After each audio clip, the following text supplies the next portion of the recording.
जी motivational story में आपका स्वागत है। नमस्कार दोस्तों, आज फिर मैं आपके लिए ज्ञान से भरी एक कहानी लेकर आया हूँ। ये कहानी है गौतम बुद्ध और एक दुखी भिखारी के बीच की बुद्ध मॉरल स्टोरी, जिससे जीवन का बहुत अच्छा ज्ञान मिलता है। एक बार महात्मा बुद्ध एक गांव में अपने शिष्यों सहित घने पेड़ की छांव के नीचे बैठे थे। आसपास के गांवों से बहुत से लोग अपनी मानसिक समस्याएं लेकर महात्मा बुद्ध के पास आ रहे थे। महात्मा बुद्ध उन सब की मानसिक परेशानियों का समाधान देते। सब लोग खुशी खुशी अपनी समस्याओं का समाधान पाकर वहां से लौट रहे थे। वहीं से कुछ दूर बैठा लोगों को बुद्ध के पास जाते देख एक दुखी भिखारी अपने भाग्य को कोसता हुआ यही सोचने लगा कि अभी कुछ देर पहले तो ये लोग दुखी मन से मुंह लटकाए उन महात्मा के पास गए थे, और अब इतना खुश होकर कैसे वापस लौट रहे हैं? आखिर माजरा क्या है? जरा मैं भी जाकर देखूं कि वो महात्मा ऐसा कौन सा खजाना बांट रहा है इन लोगों को।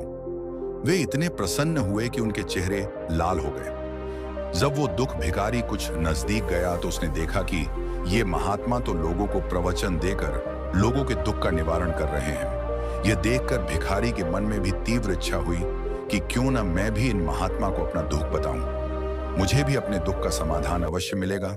बस फिर क्या था, समाधान पाने की लालसा लिए भिखारी महात्मा बुद्ध के सामने पनहूंचा और हाथ जोड़कर प्रणाम करते हुए बोला, हे महात्मा बुद्ध, मैं भी लोगों की मदद करना चाहता हूँ। मुझे लोगों की मदद करने की बहुत इच्छा है, लेकिन मैं कैसे मदद कर सकता हूँ?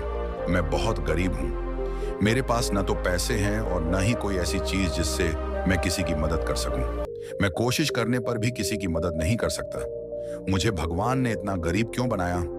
हे महात्मा, मुझ पर कुछ कृपा करो। इतना बोलते हुए भिखारी रोने लगा। महात्मा बुद्ध बोले, आप बहुत अज्ञानी हैं, क्योंकि आप अभी तक इस भ्रम में जी रहे हो कि तुम्हारे पास कुछ नहीं, जबकि दूसरों को कुछ देने के लिए तुम्हारे पास बहुत कुछ है। तुम बिना धन और वस्तु के भी दूसरों की मदद कर सकते हो। तुम्हारे पास जुबान है, जिससे तुम मीठे शब्द बोलकर किसी के दुखी चेहरे पर मुस्कान ला सकते हो। इन्हीं शब्दों की ताकत से तुम किसी के भी टूटते हौसलों को फिर से मजबूत कर सकते हो।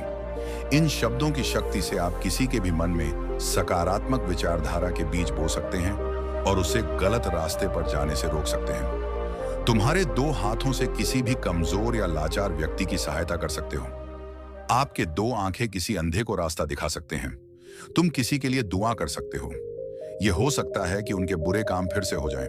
आप किसी के अच्छे स्वास्थ्य की कामना कर सकते हैं, लेकिन अज्ञानतावश तुम अब तक इस बात को समझ नहीं पाए और इस भ्रम में अब तक जीते रहे कि तुम्हारे पास मदद करने के लिए कुछ नहीं। किसी की मदद करने के लिए धन और वस्तु का होना अनिवार्य नहीं है।